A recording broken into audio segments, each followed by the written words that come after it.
J'espère que vous allez bien. Je vous souhaite la bienvenue dans un nouvel épisode de podcast. Aujourd'hui, je ne suis pas toute seule puisque j'ai le plaisir d'accueillir Anaëlle. Merci beaucoup d'avoir accepté mon invitation. Est-ce que tu vas bien? Oui, hello Marine, merci beaucoup pour ton invitation. C'est avec plaisir de papoter avec toi aujourd'hui. Oui, écoute, ça va bien, ça va très bien.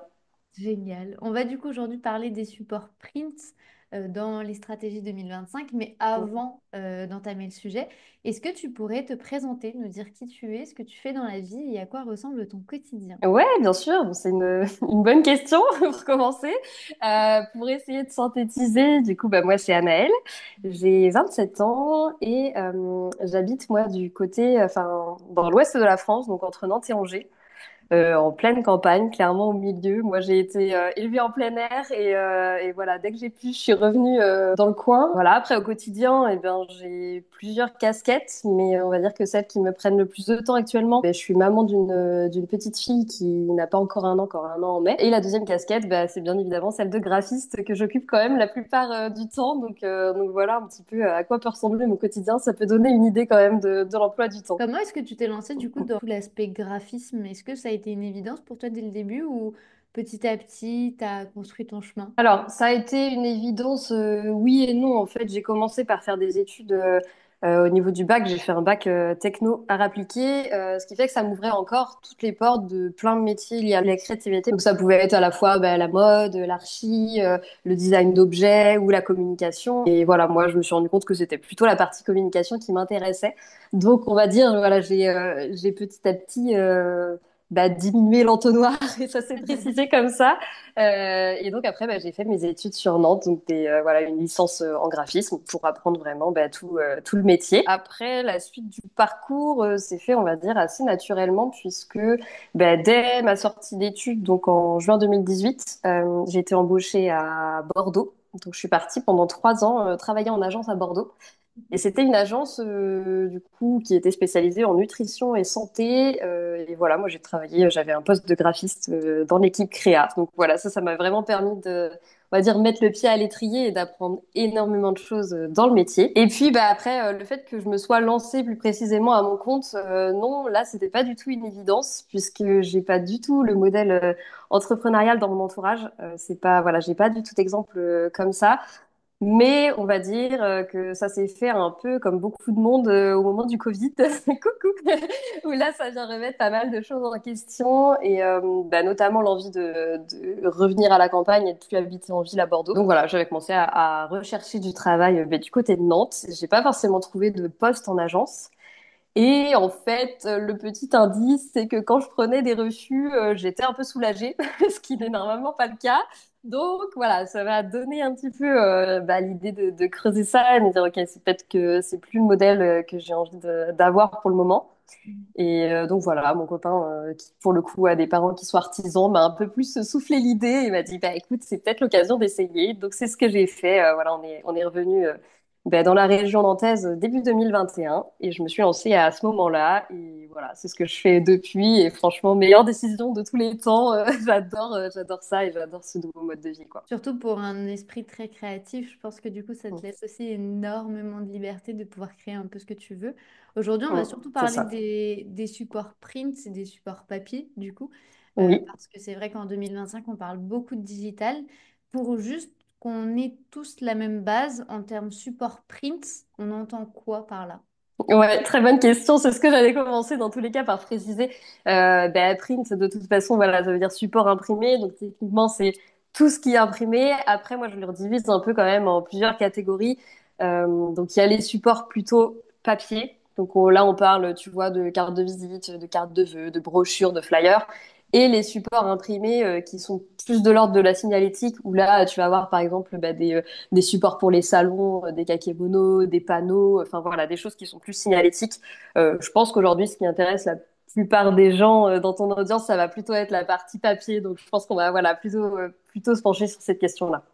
Quelles sont du coup les erreurs courantes que toi tu vas voir? Parce que c'est vrai que avec tout ce qu'on voit aujourd'hui sur Internet, on peut faire quelques erreurs et il faut savoir que le support papier, mine de rien, ça reste un investissement d'imprimerie. Il y a du temps aussi qui est passé dans toute la création. Qu'est-ce que toi tu recommanderais aux gens d'éviter en 2025 surtout? Alors, il y a plusieurs erreurs qui ne datent pas de 2025, que j'observe depuis bien plus longtemps, mais qui sont encore là. En fait, je pense que la- les plus grosses erreurs, on va dire, qu'on peut faire quand on imprime un support, alors au-delà de toutes les erreurs techniques, etc., qui sont plus liées à la partie imprimerie, moi je vais parler plutôt de la partie design. Et souvent, ce que je vois, c'est le fait qu'il y ait trop de contenu, trop de texte, des supports qui soient trop chargés. Et là-dedans, en plus, on ajoute souvent un manque de hiérarchie dans les informations, ce qui fait que non seulement il y a trop d'infos, et en plus les infos essentielles sont pas forcément mises en valeur, ce qui fait que bah, le message est trop dilué en fait, et le support perd un petit peu de son intérêt et de son efficacité. Donc ça, on va dire, c'est dans les erreurs quand même assez courantes que je vois. Alors, je parle trop de contenu en termes de texte, parce que c'est plus rare qu'il y ait trop de contenu en termes de visuel. Mais bon, des fois, les deux se chevauchent et on essaie vraiment d'en mettre partout pour rentabiliser son flyer à 5. Donc voilà, vraiment, ça, c'est contre-productif, je vous le dis. Et puis la deuxième chose qui est un peu liée, c'est le fait que les supports ne respirent pas assez, et notamment au niveau des marges. Parce que, encore une fois, je pense qu'il y a vraiment cette idée de vouloir rentabiliser au max l'espace. Et sauf que voilà, en fait, là encore, moins le message est aéré, moins c'est agréable à lire pour, voilà, pour vos prospects, vos clients. Et voilà, le support perd un petit peu de son efficacité là-dessus. Comment est-ce que tu vas faire pour éviter ces erreurs d'espacement, voire même de marge? Comment les anticiper avant même de passer à l'imprimerie? Bah, déjà, il y a quelque chose d'essentiel quand on travaille sur un support imprimé. La première chose, ça va être de se questionner pourquoi on le fait, quelle est l'utilité de ce support et quel est l'objectif. Et par rapport à ça, eh bien, on va sélectionner quelques infos essentielles à faire ressortir. Donc, si par exemple on parle on va prendre l'exemple d'un flyer pour un événement. Et ben, ce qu'il y a besoin de faire ressortir avant toute chose, c'est la date. C'est tout bête, mais en fait, on a tendance à vouloir mettre peut-être le nom de l'événement, le contenu, etc., plus en avant, alors qu'en fait, voilà, la première info, ça va être d'abord la date qui va rentrer dans la tête des gens. Et ensuite, bien évidemment, voilà, en seconde lecture, ok, de quoi on parle, quel événement, où ça, voilà. Mais il y a vraiment, voilà, en tout cas, des infos à faire ressortir en fonction de l'utilité de votre flyer. Et puis après, pour éviter les erreurs de mise en page, bon, alors ça peut paraître un conseil bizarre pour une graphiste, mais allez sur Canva. Vraiment, enfin, voilà, il y a deux cas de figure, mais dans un premier cas qui est quand même le plus général, si jamais c'est pas une priorité budgétaire dans votre stratégie, eh ben, c'est pas grave, on peut faire des choses très bien par soi-même, mais utiliser les ressources gratuites qui sont à votre dispo et qui sont bien faites. Voilà, donc n'hésitez pas à prendre un template Canva, à le personnaliser évidemment, mais en gardant quand même la mise en page qui a été faite, parce que voilà, si elles ont été faites par des graphistes, c'est pas pour rien. Il y a voilà des règles de mise en page qui sont déjà toutes faites. Et puis voilà, la deuxième option, c'est vraiment si c'est quelque chose d'essentiel dans vos stratégies et c'est vraiment un support clé, dans ce cas, faites-vous accompagner par voilà un ou une graphiste qui va pouvoir vous aiguiller sur toutes ces questions-là et créer avec vous voilà un support vraiment efficace et voilà qui méritera d'être imprimé et voilà qui sera un bon investissement pour vous quoi. J'aime bien cette idée d'accompagnement parce que ça se limite pas que au design et que à Mm, l'aspect euh, visuel, mais plus mm, vraiment à, OK, on va l'intégrer dans une stratégie globale. D'ailleurs, en parlant de stratégie globale, c'est vrai que le print, en tout cas, c'est ma perception. Après, peut-être que je suis la seule, mais j'ai l'impression que le print se fait beaucoup moins de par l'évolution d'Internet, des réseaux sociaux. Moi, je l'entends très souvent que Instagram devient la carte de visite digitale et que les gens vont aller voir mhm. ce qu'on va faire, etc.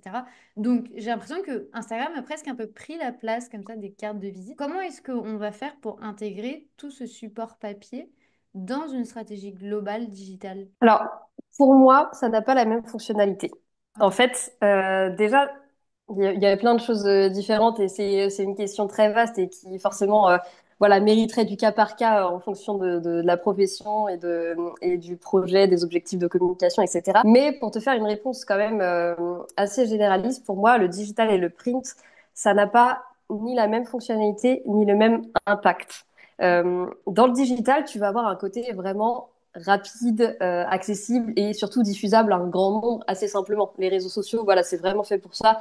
on parle d'un message et on le diffuse vraiment, voilà, à un panel assez large de personnes. Dans le côté print, pour moi, il y a vraiment plus ce côté privilégié, en fait. Ce truc de, en fait, je vais te le donner en main propre, tu vois. Alors, c'est une expression, même si c'est pas toi qui le donne, mais il y a vraiment ce truc de, tu vois, c'est adressé à toi, vraiment toi, tu vois, plus que dans le digital. En tout cas, c'était mon point de vue sur la question. Et après, pour te répondre sur comment on peut mixer les deux et l'intégrer dans une stratégie plus globale, pour moi, ça peut être tout à fait complémentaire. Par exemple, si tu travailles sur un accompagnement, je sais pas, t'es prestataire de services en ligne, et ben tu peux à la fois communiquer sur tes services, voilà, sur les réseaux sociaux, faire de la pub sur Google, sur pareil sur Insta, etc. Même vendre tes formations directement en ligne, avoir tes vidéos en ligne et tout ça. Tu vois, globalement, 90% se passe sur le digital, mais apporter un petit plus justement avec une attention print. Ça peut être par exemple envoyer un petit cadeau à tes clientes, type un petit carnet de notes pour qu'elles suivent la formation, ou ça peut être voilà une petite attention en plus qui va rester physiquement sur le bureau, tu vois. Pour moi, c'est là que se joue la différence, c'est que tout ce qui se passe en digital, une fois que tu as quitté, tu l'as quitté, tu vois. Alors que un petit support qui reste toujours sous tes yeux, peu importe ce que tu fais, tu vois, il y a un impact différent quoi là-dessus. C'est intéressant de le voir comme une approche plus luxe. Parce que c'est vrai que mine de rien, quand on est au niveau digital, il n'y a rien qui est palpable. C'est-à-dire que oui, tu vas avoir un échange humain avec la personne, mais il n'y a rien de physique autour de toi. Et c'est vrai qu'on parle souvent des symboles de marque. Et mine de rien, il suffit de Mm. recevoir une tasse, un carnet, un stylo gravé, un truc où vraiment on va sentir que la personne fait partie de notre quotidien, voire juste de notre bureau. Tu restes beaucoup plus dans la tête de la personne, contrairement aux réseaux sociaux. En fait, ça peut être complémentaire dans le sens où le digital peut te servir à ta communication plus quotidienne, plus spontanée, etc. Et le print plutôt pour quelque chose d'un peu exceptionnel. Justement, par exemple, on voit beaucoup en fin d'année d'envoyer une jolie carte de vœux un peu originale qui va marquer les esprits. Enfin, je dis carte de vœux, mais il y a plein de formats différents pour souhaiter la bonne année à tes clients. Mais voilà, en fait, c'est le type d'attention qui peut être exceptionnel et marquer un peu voilà, un événement précis ou quelque chose. Donc ça peut à la fois voilà, avoir ce caractère exceptionnel et plus dans le voilà, haut de gamme, comme tu disais. Après, il y a un deuxième cas de figure. Pour moi, le print, il est complètement, enfin, il fait complètement partie intégrante d'une stratégie quand tu as un business physique, quand tu as ce côté proximité. En fait, dans l'accompagnement, enfin, tu vois, quand t'es prestataire de service ou autre, mais que tu travailles à distance, on va dire que ta base de communication est digitale et exceptionnellement, le print est un bonus, tu vois, à un instant T. Alors que dans la proximité, pour moi, la base de ta communication, elle est plus facilement print et éventuellement, après, ça te ramène vers un site internet ou autre pour passer commande, machin. Mais tu as vraiment ce truc de, dans les entreprises de proximité, tu peux l'utiliser au quotidien parce que la diffusion, elle se fait localement. Tu as vraiment ce truc de donner une carte de visite en boutique ou de la distribuer dans un salon ou de donner une carte de fidélité, un menu à emporter. Enfin, tu vois, tout ça, ça fait partie intégrante d'une stratégie voilà, physique pour moi. Et du coup, il y a vraiment deux utilisations différentes sur le print, quoi. C'est vrai que quand j'y réfléchis, quand je regarde un peu dans les boutiques autour de moi, voire même hein, dans les centres commerciaux, etc., il y a toujours un print ou à la caisse ou Mm, une carte de fidélité avec où ils vont faire les tampons. Même McDo, par exemple, l'a fait très récemment. mm, C'est vrai que, mine de rien, si on reste un petit peu plus attentif à ce qui nous entoure, toutes les marques les utilisent encore. C'est juste mm. tellement beaucoup moins. C'est très stéréotypé ce que je veux dire, mais donner ta carte de visite un peu à droite à gauche, comme on faisait avant dans les années 80-90 où il y avait du porte-à-porte, bah, aujourd'hui c'est fait différemment, ça a évolué, mais ça a quand même le mérite d'exister et ça porte ses fruits. Mm. Quelles sont les tendances, selon toi, des supports print à garder en tête? Est-ce qu'il faut tout faire? Est-ce qu'au contraire, il faut se limiter à un certain nombre de choses? Quelle serait pour toi la bonne approche? Alors, encore une fois, c'est compliqué de te faire une réponse parce que c'est vraiment du cas par cas. Mm. Mais il y a la chose à garder déjà, c'est que le print, ce n'est pas une bonne stratégie pour tout le monde. Il y a vraiment ce truc de, ok, pense à ta communication et vois un petit peu comment tu veux avancer les choses et comment, surtout, ta cible y est sensible. Qu'est-ce que tu peux apporter, tu vois, à la fois dans le digital et dans le print? Bah voilà, qu'est-ce qui vraiment va servir ton entreprise, ta communication, et ouais, qu'est-ce qui va être utile et fonctionner. Donc déjà, voilà, il y a ce premier truc à garder en tête. C'est pas forcément pour tout le monde et enfin voilà, ça peut très bien fonctionner pour quelqu'un et pas du tout pour quelqu'un d'autre parce que voilà, ça fait partie d'une stratégie intégrale, on va dire. Après, il y a pour moi, il y a voilà, en fonction de ta stratégie, si tu as vraiment cette envie de travailler sur la proximité. Alors, proximité, c'est pas forcément géographique. Tu peux être loin de tes clients, mais travailler sur la proximité, justement, bah, en leur envoyant une petite carte postale, tu vois. Enfin, ça, c'est vraiment tout de suite, tu crées du lien, un lien un peu particulier parce que bah, la personne, elle a reçu une carte de toi, tu vois, et tu crées un lien plus que si tu lui envoies juste un message sur WhatsApp, quoi. Donc, tu as vraiment ce truc de proximité, donc à la fois dans le lien et proximité physique. Pour moi, la stratégie de la carte de visite, elle marche encore très bien sur des salons, sur des événements ou dans des boutiques physiques. Enfin, après, c'est peut-être un point de vue personnel, je ne sais pas. Mais moi, je prends encore très régulièrement les cartes de visite quand justement j'en vois une qui attire le regard et je me dis, OK, ça me donne envie d'en savoir plus et d'aller voir. Donc pour moi, ça, c'est des stratégies qui sont encore actuelles et on va dire les plus simples à mettre en place. Bah voilà, c'est la carte de visite si ça peut être utile en fonction de ta stratégie de com. Et la petite carte de vœux qui peut vivre sous énormément de formats différents. On n'est plus forcément sur la petite carte assise traditionnelle. Quoi. Il y a énormément de choses à penser en print pour faire un petit rappel à tes clients. Alors, je dis bonne année, mais ça peut être un autre moment de l'année qui marque un événement pour toi, quoi. D'accord.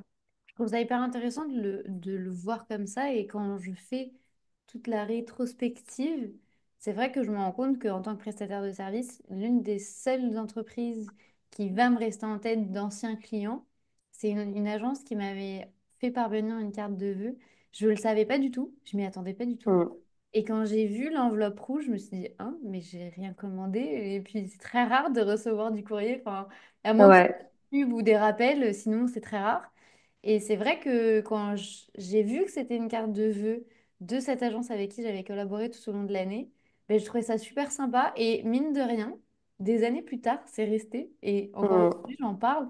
Donc comme quoi, il y a, tu vois, aussi cette exclusivité de se dire, en fait, tellement peu de gens aujourd'hui le font qu'il y a probablement une carte à jouer, de se dire, ah, Mm.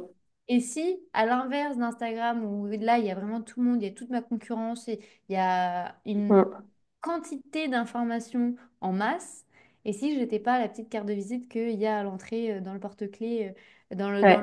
carte à l'entrée avec le vide-poche, ça peut aussi être une stratégie. D'ailleurs, si je le vois, moi, toutes les personnes avec qui je vais travailler localement, j'entends, bah, c'est des gens qui m'ont donné leur carte de visite auxquelles je vais penser pour le jardin, pour le ménage, Mm. faire les travaux dehors. Enfin, il y a plein de choses comme ça où je me dis, bah, c'est gardé, c'est pas perdu. Et peut-être qu'à l'instant T, je vais peut-être pas forcément en avoir besoin. Je pense notamment à mon garagiste. Je vais pas forcément en avoir besoin. Mais le jour où ma voiture est tombée en panne, bah, le premier réflexe que j'ai eu, c'est aller chercher sa carte de visite. Ouais. Alors que je Mais connaissais c'est pas l'adresse de son... Enfin, je connaissais même pas le nom de son entreprise, rien du tout. Mais c'est génial que tu dises ça parce que c'est exactement ça, enfin, notamment sur la partie courrier. Voilà, comme tu dis, maintenant on en reçoit tellement peu que ça peut faire la différence et ça te reste en tête. Et la carte de visite, et ben, en fait, enfin, d'ailleurs, petit aparté là-dessus, il y a eu une période où la mode c'était vraiment d'aller sur des formats originaux pour les cartes de visite. Moi, j'ai tendance à rester sur un format classique parce que c'est ce qui passe dans le portefeuille et c'est ce que tu gardes plus facilement. Parce que sinon, la petite carte qui rentre pas dans ton porte-carte ou je sais pas quoi, et du coup qui finit par traîner et que tu balances, bah voilà, ça marche moins bien que celle que tu gardes toujours. Et du coup, quand tu cherches l'info, tu sais exactement où aller la chercher. Parce que tu sais où tu l'as mis, la carte de ton garagiste, tu vois. Et encore plus, voilà, quand t'es en galère et que t'as besoin d'un contact assez rapide, bon, il est, voilà, très bonne stratégie de donner sa petite carte. Mais c'est pratique, tu vois, parce que je me dis, mine de rien, en fait, c'est des trucs qui sont palpables et c'est si j'avais dû chercher le nom sur Instagram, je l'aurais probablement jamais trouvé. Mm, Parce que je le connais pas, c'est pas mon business, et comme tu disais très bien, dans les flyers, on va surtout mettre en avant la date parce que c'est ce que les gens vont devoir retenir. Mais c'est mm, pas mm, forcément le nom de l'événement que personne connaît. Si je vous parle de Macchiato, d'Expresso et de ces deux âges, vous savez pas du tout ce que je vous mm. évoque. Par contre, si je Ouais. vous dis, bah, soyez au rendez-vous le 11 mai, bon, bah, le 11 mai, ça va vous rester en tête. Donc il y a, tu vois, cet aspect beaucoup plus stratégique. Mais c'est vrai que, parce que j'ai un point, parce que moi je fais quand même partie beaucoup du digital, euh, en digital, moi j'aime bien dire que on ne pense pas, on va vérifier. Donc, il y a ici des statistiques, il y a des recettes, Mm. il y a quelque chose de palpable où on sait combien de temps les gens ont passé dessus, s'ils ont interagi avec nous, etc. Et surtout, on arrive à savoir où est-ce qu'ils ont cliqué, s'ils ont acheté. Tout est suivable, tout est traquable et ça est beaucoup plus simple. Alors qu'au niveau du print, ça reste quand même assez difficile à mesurer en termes de retour sur investissement. Mm. Quelles sont, toi, les techniques que tu utilises pour comprendre s'il y a eu un impact, s'il y en a eu un ou pas? Oui, bah c'est sûr que par rapport au digital où on a vraiment les stats ultra détaillées, c'est pas le cas sur le print. Mais il y a quand même plusieurs façons de vérifier si voilà, enfin quel impact tu as eu et si les gens sont venus de tel ou tel support. C'est plus facile à mesurer déjà sur une opération de communication donnée. Si on reprend toujours cet exemple de carte de vœux, admettons. Ben, déjà, quel est l'objectif de cette carte de vœux? Est-ce que c'est juste de leur dire coucou, je suis encore là, bonne année? Ou est-ce que c'est ok, bah, d'ailleurs, à l'occasion de la nouvelle année, j'ai sorti cette nouvelle offre, etc. Enfin, il y a un appel à l'action concret. Donc forcément, c'est beaucoup plus mesurable quand tu as un appel à l'action concret puisque tu peux vérifier s'ils sont passés à l'action derrière. Et notamment, bah maintenant, il y a des outils souvent sur les supports print, tu vas avoir un QR code. Et ben, tu peux faire un QR code unique pour chaque campagne print pardon, qui te permettent justement de vérifier derrière justement tes stats, de savoir combien de personnes sont allées sur ce lien. Enfin, tu vois, tu peux mesurer ça comme ça. Tu peux le mesurer aussi avec un questionnaire de satisfaction. Si jamais tu en as, tu vois, pour tes clients, ben, leur dire, OK, vous m'avez découvert comment et tu vois, d'avoir l'option avec avec tel flyer, avec tel sur tel salon parce que tu as eu ma carte. Enfin, tu vois, en fait, tu peux vérifier ça aussi par un questionnaire. Bon, après, ça dépend voilà, de l'opération de com, t'as pas forcément toujours ça.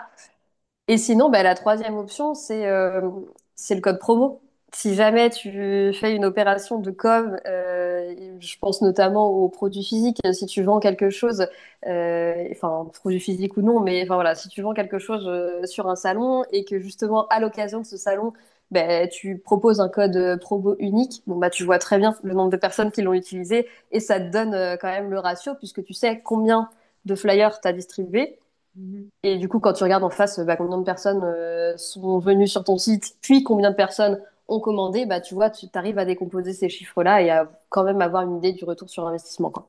Ouais, c'est toujours dans cette optique de savoir pourquoi sont faites les choses, en fait, d'avoir vraiment une intention. C'est comme en création de contenu, vous pouvez avoir 1 milliard de stats à aller analyser. Si vous savez pas pourquoi est-ce que vous avez créé votre contenu, vous saurez pas quoi aller regarder, si c'est plus la visibilité, Ouais. si c'est les commentaires, si c'est le taux de rétention. Donc vraiment, posez toujours une stratégie de pourquoi est-ce que vous allez faire telle action. Surtout que le print, ça reste quand même aussi un investissement financier où vous allez devoir après imprimer, passer du temps. Si vous allez dans des salons, généralement, les places au niveau des salons sont aussi payantes. Donc, à voir, méfiez-vous, ne faites pas les choses un peu à tire-larigot parce que vous avez vu que le Ouais. voisin l'a fait. Quels sont, toi, les conseils que tu donnerais aux entrepreneurs qui ont envie d'investir dans du print, qui ont envie de l'intégrer dans leur communication et dans leur stratégie, mais qui hésitent encore et qui savent pas trop comment s'y prendre? Bah déjà, la première chose, voilà, on vient de l'aborder, mais c'est vraiment ça, c'est la clé. Se questionner sur l'utilité pour ton entreprise, pour ta communication. Qu'est-ce que le print peut t'apporter de plus? Est-ce que ça a vraiment une valeur ajoutée pour toi? Et puis, quelle expérience tu as envie de faire ressentir à tes clients et à tes prospects à travers ce print? Parce que tu vas pas travailler ni sur le même support, ni de la même façon en fonction de ce que tu as envie d'aller chercher. Et dans le print, tu as vraiment quand même bah voilà, le côté exclusivité qu'on a abordé un peu plus tôt, ce truc de voilà, j'adresse quelque chose pour toi. Et Mhm. surtout, le print, il fait travailler vraiment bah, ce côté, ça stimule d'autres sens que le digital. Là, t'as le toucher, tu peux avoir l'odeur, la matière du papier. Enfin voilà, t'offres vraiment une expérience complète. Donc, c'est pour ça que forcément, en face, bah, ça a un prix. Donc, ça sert à rien de le faire pour le faire si derrière, il n'y a pas de vrai objectif. Mais voilà, ça peut être une vraie valeur ajoutée quand tu veux montrer la qualité de tes services, de tes produits. Bah, quand tu travailles sur un beau support print avec vraiment un papier assez épais, qui a une belle texture, avec voilà, je sais pas, de l'embossage, du vernis, un beau choix de papier, ça c'est hyper important le choix de papier parce que clairement, ça veut dire autant que ce que tu mets sur ton print. Vraiment, le choix du papier entre un beau papier épais, limite cartonné, tu vois, là tout de suite, tu renvoies l'image haut de gamme voilà, t'es précieux pour moi et j'ai envie de t'offrir ce truc-là. Alors que si tu prends le premier papier, tu vois, un peu cheap, tu vois, pas du tout épais, la texture pas agréable, voilà, bah tout de suite, l'info que tu renvoies, c'est pas du tout la même, quoi.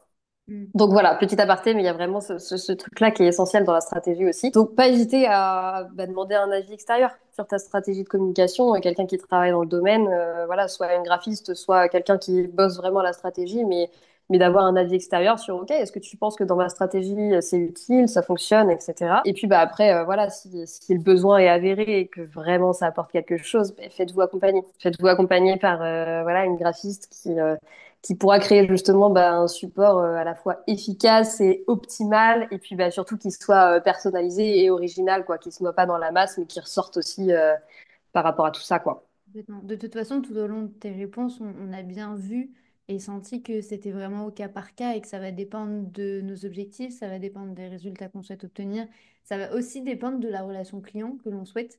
Si on est Mm. face à un client qui nous connaît déjà, si on est face à un prospect froid qui n'a jamais entendu parler de nous, il y a beaucoup d'aspects ici et j'aime beaucoup que tu parles du papier parce que pour moi, le diable se cache vraiment dans les détails. Pour faire la différence, il faut penser au moindre truc que tu vas mettre parce que ça va aussi travailler sur ton positionnement et sur l'image que la personne va avoir de ton business. Si on a envie de travailler avec toi, si on a une idée d'un projet, mais qu'on ne sait pas trop comment s'y prendre, mais qu'on a envie quand même d'avoir ce support papier, comment est-ce qu'on peut faire pour échanger avec toi? Sur Instagram, tout simplement, j'ai le compte du studio qui est complètement accessible et voilà, je réponds à tous mes messages là-dessus.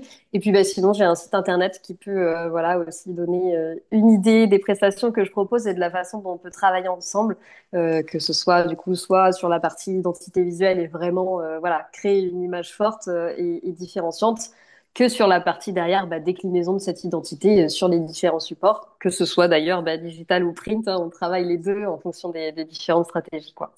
C'est bien de le mentionner parce que c'est vrai que tout est complémentaire. Si vous partez sur C'est du rouge, ça. sur du print, mais que vous partez sur du vert au niveau digital, ça risque de pas trop matcher, de pas être cohérent. Non, on risque de perdre un petit peu le message et du coup de pas te reconnaître, quoi. Donc c'est dommage. Complètement. Mais si vous souhaitez du coup échanger avec Anaëlle, je vous mets tous les liens dans les notes de cet épisode de podcast. Comme ça vous permettra d'aller lui poser toutes les questions que vous souhaitez, mais surtout de comprendre si oui ou non ça peut être fait pour votre business. Un grand merci à toi, Anaëlle, d'avoir participé à ce podcast. Je suis très contente de t'avoir accueilli parmi nous. Merci Marine, c'était vraiment un plaisir de parler en plus de ces sujets-là. Moi, tu sais que tu me lances sur le graphisme et sur le print. Voilà, c'est vraiment un grand plaisir. Donc voilà, j'espère que ces petits conseils pourront servir à ton audience. Et puis voilà, merci beaucoup. Merci avec grand plaisir et à très bientôt. À bientôt.